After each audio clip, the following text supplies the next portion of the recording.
This free step-by-step video comes to you directly from Haynes.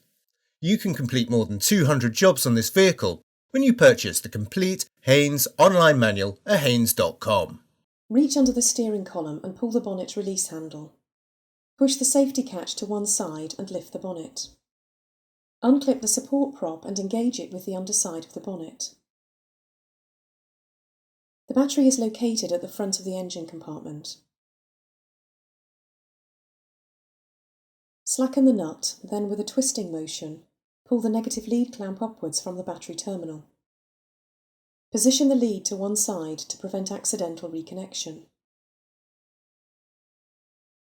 Slacken the nut and disconnect the positive lead clamp in the same manner. Undo the nut and release the battery retaining clamp.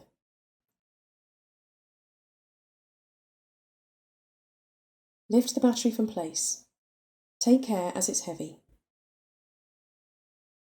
Manoeuvre the battery into position with the positive terminal at the rear.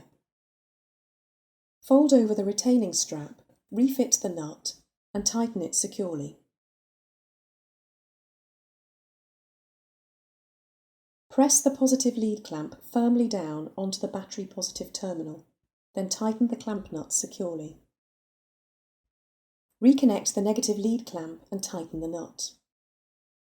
Apply a little petroleum jelly to the battery terminals to prevent corrosion. Disengage the support prop and clip it into place. Firmly close the bonnet and check it's secure.